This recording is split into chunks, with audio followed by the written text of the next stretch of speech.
أعوذ بالله من الشيطان الرجيم بسم الله الرحمن الرحيم halkan waxaan ka salaamayaa dhammaan ummadda reer Soomaaliland meel kasta joogaanba waxaan leeyahay assalaamu calaykum waraxmatullaahi wabarakaat salaanka bacdi waxaan u soo galay habeenkan caawa ah oo ay taariikhdu tahay 30 bishii 9aad 2021 waxa weeyaan anigoo ah Marwad Cabdi Faarax kana tirsan madaxda reer Somaliland joogta waddankan Sweden gaar ahaan gobolka Västmanland magaalada Västerås waxa aan rabaa inaan ka hadlo laba qodob labada qodob oo ah qodobkii ka dhacay maanta iyo shalayto laba aduug xildhibaan guruute nabarkii loo geystay iyo maanta oo isagana deegaanka Salaxley iyadana loogu geystay mas'uul aan u malaynayo inuu ka tirsan yahay mas'uuliyiinta Somaliland arrintaasi waxa weeye arrin maanta bilaabantay haddaan laga qaban oo aan dadka tallaabo sharci laga qaadinna waxaa inoo muuqata inay iman doonto madaxweynaha khudbadaynaya in haddii la doono nabar halista lagu dhufto amaba wasiir khudbadaynaya amaba mas'uuli khudbadaynaya inuu yacnihii halkaas isagana dee dhibaato weyn ay ka soo gaadho maadaama oo haddaba xubno mas'uuliyiina oo waddanka qaali ku ah sida guruuta oo kale guruuta waa nin maanta madaxweynaha Somaliland u dhigma waa xubin laga soo doortay jamhuuriyadda Somaliland deegaanka gobolka Murudijeex waa nin wata ugu yaraan 6,000 oo cod waa xubin maasha allah maanta dadka ku weyn weynaantana iskamuu helin waa mid ilaahay subxaana wa tacaala uu ku deeqay oo dalkii dhammaayay Somaliland waa ninkii badbaadiyey fartiisaa badbaadisay sababtaas awgeed ayaa aan ognahnay haddaan nahay mas'uuliyiinta reer Somaliland in dad badan oo caadaqaatayaal ah oo daaqoodiina oo ka tirsan taageerayaasha kulmiye qaybaha caadaqaatayaasha sida imaka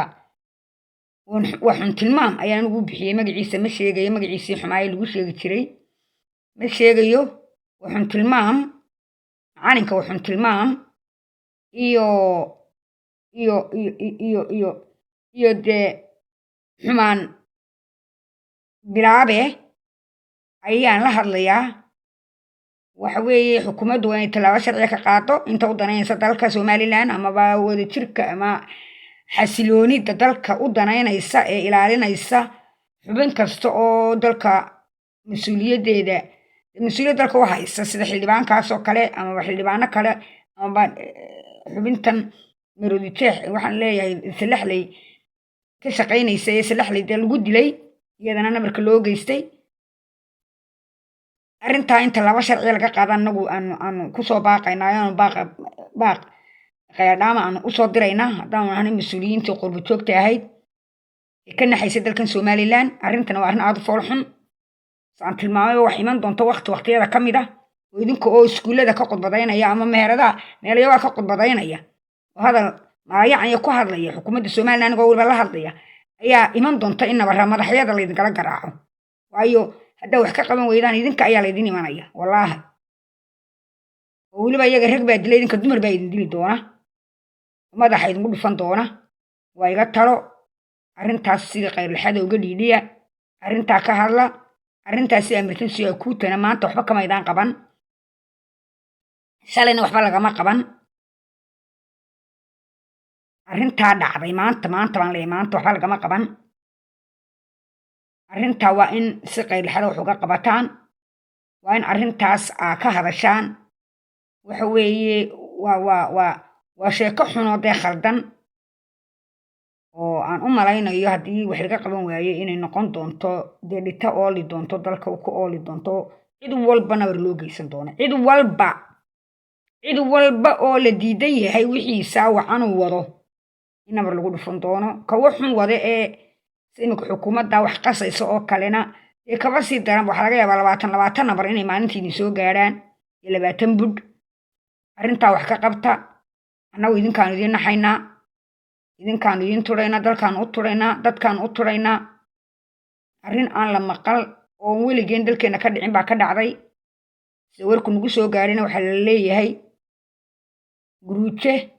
xukuumadda u soo dirtay waxaan tilmaamka macalinka balaayada abuura yaa waa balaayo abuur baan ugu bixiyey waa in tallaabo sharciyo degdegaa ka qaadaan haddaa ka qaadi weydaana wallaahi idinkoo khudbadaynaya ayaa indhaha laydinka soo saaray waa iga talo arrintaasi qaylxada uga jawaaba waxaan weliba la hadlayaa ciidanka booliska ee nabadda dalka iyo dembiyada ka hortaga waxaan la hadlayaa taliyaha ciidanka waxaan kaloon la hadlayaa maxakamadda waxaan kaloon la hadlayaa baarlamaanka baarlamaanka iyo aqalka wakiilka iyo aqalka guurtida arrintaa inaad ka falcelisaan dalku 3 dhardhaar buu leeyahay dhardhaarkii xukuumaddu hadday jawaabi weyday waa inuu labadiina dhardhaar aad jawaabtaan waa in guddoomiyaha maxakamaddu ka hadla arrintan waa in waxyaaba badan aad ka qabataan waxaan arkayey mar dhoweyd gelinkii dambe abbaara 4 ama 5 meelaha wax ku dhow inuu hadlay siyaasi aad iyo aad u taageerayey arrinta ka dhacday hargeysa ee ku dhacday guruujo ayuu taageerayuu lahaa guruujo waxaas waa wax yacni waajib ay ahayd jawaabtiisi bay ahayd buu yidhi in nabarkaa loo geysto qof aan ku xiri karayni qof aan kaa dacwaan karayni qof aan waxaa ninkaasi wuxuu ku hadlayey waan yaabay magaciisa ma sheegayo waayo waxaan u sheegaynin waxa noocaasoo kale magacyadooda lamaba sheegaba waxa weeye arrintaas aad iyo aad baanu uga naxsanahnay ugana yaabanahnay nin dhan oo leh waxaan ahay buu yidhi siyaasi siyaasaddu waa laba waa mid doqonnimo leh iyo mid raganimo leh kii doqonnimada ahayd baad ku hadasha waxaad tidhi arrintaasi waxay ahayd falcelin uu ka falcelinayey wuxuun tilmaam uu ka falcelinayey uu yidhi arrintaas maadaaba oo aan xili karaynin xildhibaankan uun waxba u geysan karaynin waxaan rabaa buu yidhi in aan wuxuu waajib weeye buu yidhi nabarka ninka uu ku dhufto arrintaa aad iyo aad baan uga argagaxnay aad iyo aad baan uga yaabnay waxaa ku hadlaya adinka warrama waxaan kuu sheegayaa kuwii soo diray ee soo tilmaamay ee xildhibaanka ku soo tilmaamay ayaa horta ka mid ahayd number 1 number 2 iska hadlooyinaygar yaad u hadlaysaa dee yaad u hadlaysaa waad iska hadashay maala yacni baa tahay dalka waxba kama tihid siyaasi ma tihid waxun tilmaam baa tahay kaasoo kalaatay kaa wax nabarka ku geysanayey ayaa la mid war annagoo haweena ayaan arrintaa baan ku idhi aanan wallaahi ku dhaqaaqnayn kuna faraxsanayn oo ka muraara dilaacsan war dalkiiba waxu dhinteen oo dalkiiba waxu dhinteen oo dadkiiba waxu dhinteen oo jamhuuriyadda somalilan ayaa magaceedii hoos socodiseen idinka adigaaga hadlayey eela siyaasi baan ahay oo ninku mar haddaanu ninka dacaweyn karaynin inuu daa jawaabtiisu saas ubay ahayd inuu nabar muxuu u geystaa aad ku hadlaysay waxa weeye وعدة عرب كتبت وعاد بنوجحنا عاد هادي أيان وجحنا وحوي الدمر كادرك وطالين أيا وحي رجع أغلب وطالين أيا والدين صوت السنة يا نين كانوا يسككي اللي بان كانوا حنك حمان مايان لكن على قاتياشي ناسو يا وإذن أركو حلين قصمي وإذن هي أركو حلين قصمي إن شاء الله بدنا كان وقت يلا كامل dalkii waa cunteen waxaad diidaysaan dalkaa horumarka yar loo tilmaamay ee loo wado ee nabadda lagu wado ayaa diidan tihiin ayse in dalka dagaal ka rida no cidi ka ridi maysa dalka dagaal sameydaan garan idinka ayaa laydin imanaya guryihiin inta laydinku soo gala laydin xidhxidhay insha allah waqtiyada ka mid ah laydinkana tegi maayo dembigaasina waqtiyada ka mid idin qaban annagaaba idin haysana taasi waa qodobka labaad ee aan doonaya inaan ka hadla waxa weeye ummaddu inay kacdo oy ummaddu kacdo weeye waa arrintan oo kale ka mudaharaadaan oo aad tidhaahdaan annaga arrintan nama dhaqdana mana dhisto madaxdeedaas sharafta badan leh saa loo laynayo mana khusayso waanu ka xunahnay ka dooda ka hadla miidiyaha u mariya khaladaad waaweyn inay dadkani sameeyeen waxa weeye ninaan hadlin habartii wax ma siisa baa leeyi arrinta annagu waanu ka xunahnay haddaanay mas-uuliyiinta dalka somalilan u maqan yaa ay qurbaha u joogta ee habeenaya maalin u murugoonaysa ee habeenaya maalin u qaracansan ee dalka doonaysa isbeddel in lagu sameeyo arrintaa meeshaa ka dhacday waanu ka xunahnay ee weliba laga jawaabi waayey laga falcelin waayey dembiilaha lasoo qaban waye lasoo xiri waayey imakana haddana mid la midii uu dembigii sameeyey qaar kaloo badanna ay samayn doonaan haddaan dadka nimka lasoo qaban la xidhay labadan dembiile yaa waxun tilmaa cadaqaataha waxun tilmaa ee inanka yar adeerka yahay lagu soo diray iyo ka kale ee salaxley dembiga isaguna ku galay waxa weeye labadaaba waa in lasoo xidho xabsiga madheera loo dhaadhiciyo xabsiga madheera waa in loo dhaadhiciyo madaxweynaha jamhuuriyadda somaliland baan la hadlaya madaxweyne horta nasiib xumo oo dee magacaad lahayd ee aanu rabnay in bilad laguu sameeyo waa kuwaasoo niman baa kaa caqli badiyey niman baa waxaan ku udhi sharcigaagii iyo dal wanaaggii laguu qirayey baan ku udhi kaaga ciyaaray rag baa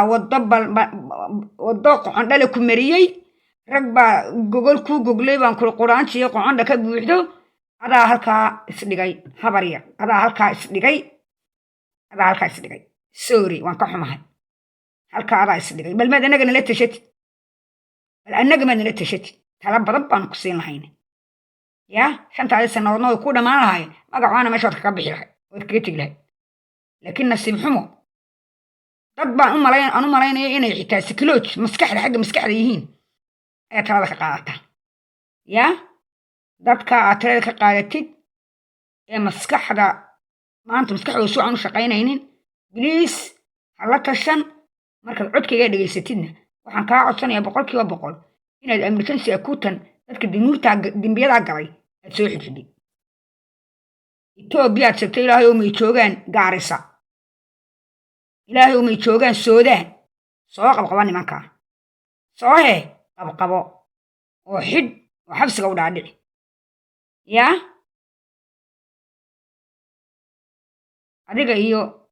xildhibaanku isku teetal baa tihiin run marka laga hadlayo aduu madaxweyneha tahay teetal waad wadataa madaxweynenimo isaguna teetal buu wataa xildhibaannimo marka haddaad xildhibaanka teetalkiisa u ilaalin weydid taadana lama ilaalinayo madaxweyne taadana lama ilaalinayo marka nimankaa tuugtay caadaqaatayaasha ee maskaxdoodu kala badhow 80% maqantay 20% keliya maskaxdooda caadi ay tahay hala tashan annaga nala tasho miidiyaha ku xidhnow talada lagu siinaya qaado arrintaasi emergency akuutan uga jawaab raggaa soo xidhxidh intaasaa magacaaga ku soo noqonaya aad iyo aad baan idiin salaamayaa asalaamu calaykum waraxmatullahi wabarakaatu waa anigoo ah guddoomiyaha jahliyadda somalilan ee gobolka Puntland magaalada Festaros ahna guddoomiyaha xusbiga wadani ee Sweden gaar ahaan gobolka Puntland magaalada Festaros aad iyo aad baan idiin salaamayaa السلام عليكم ورحمة الله وبركاته.